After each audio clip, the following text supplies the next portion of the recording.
एक राजा बहुत बड़ा प्रजापालक था। हमेशा प्रजा के हित में प्रयत्नशील रहता था। वह इतना कर्मठ था कि अपना सुख ऐशो आराम सब छोड़कर सारा समय जन कल्याण में ही लगा देता था। यहाँ तक कि जो मोक्ष का साधन है अर्थात भगवत भजन, उसके लिए भी वह समय नहीं निकाल पाता था।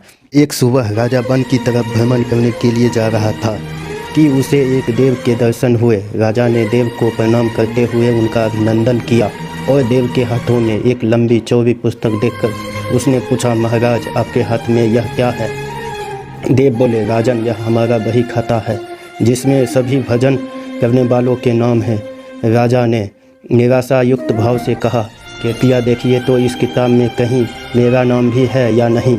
देव महाराज किताब का एक एक पृष्ठ उलटने लगे, परंतु राजा का नाम कहीं भी नजर नहीं आया। राजा ने देव को चिंतित देखकर कहा, महाराज आप चिंतित ना हो, आपके ढूंढने में कोई भी कमी नहीं है। वास्तव में ये मेरा दुर्भाग्य है कि मैं भजन कीर्तन के लिए समय नहीं निकाल पाता और इसलिए मेरा नाम यहाँ नहीं है। उस दिन राजा के मन में आत्मग्लानि सी उत्पन्न हुई, लेकिन इसके बावजूद उन्होंने नज़रअंदाज कर दिया और पुनः परोपकार की भावना लिए दूसरों की सेवा करने में लग गए। कुछ दिन बाद राजा फिर सुबह वन की तरफ टहलने के लिए निकले तो उन्हें वही देव महाराज के दर्शन हुए। इस बार भी उनके हाथ में एक पुस्तक थी।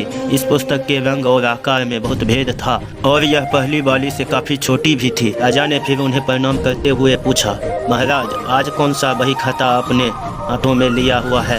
देव ने कहा, राजन आज के बही खाते में उन लोगों का नाम लिखा है जो ईश्वर को सबसे अधिक प्रिय है।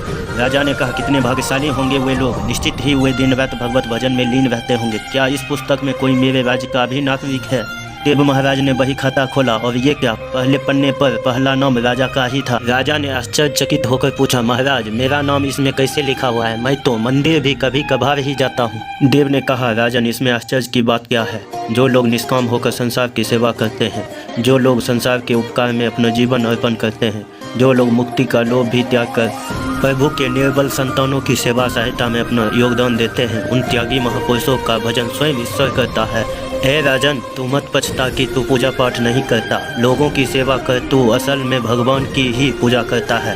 परोपकार और निस्वार्थ लोक सेवा किसी भी उपासना से बढ़कर है। देवों ने वेदों का उदाहरण देते हुए कहा, कर्मण्य वेह कर्माणि जिजीविषे च छन्नम समः एवानत्वाप नान्यतो अस्ति वो कर्म लिप्यते नरे। अर्थात कर्म करते हुए 100 वर्ष जीने की इच्छा करो तो कर्म बंधन में लिप्त हो जाओगे। राजन भगवान दीन दयालु हैं, उन्हें खुशामद नहीं बल्कि आचरण भाता है। सच्ची भक्ति तो यही है कि परोपकार करो, दीन दुखियों का हित साधन करो। अनाथ विधवा किसान वो निर्धन आज अत्याचारों से सताए जाते हैं, इनकी यथाशक्ति सहायता और सेवा करो और यही परम भक्ति है। राजा को आज देव के माध्यम से बहुत बड़ा ज्ञान मिल चुका था और अब राजा भी समझ गया कि परोपकार से बड़ा कुछ भी नहीं और जो परोपकार करते हैं वही भगवान के सबसे प्रिय होते हैं।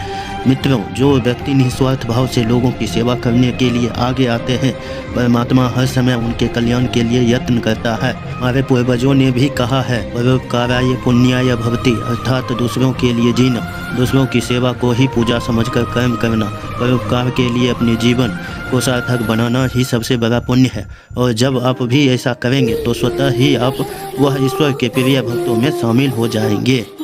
तो दोस्तों, ये थी आज की कहानी। मुझे लगता है आप लोगों को कहानी बहुत पसंद आया होगा। इस प्रकार की ढेर सारी कहानी सुनने के लिए इसी प्रकार मेरे चैनल पर बने रहें। अगर आप लोग मेरे चैनल पर नए हैं तो चैनल को सब्सक्राइब जरूर करें। बहुत बहुत धन्यवाद आपका।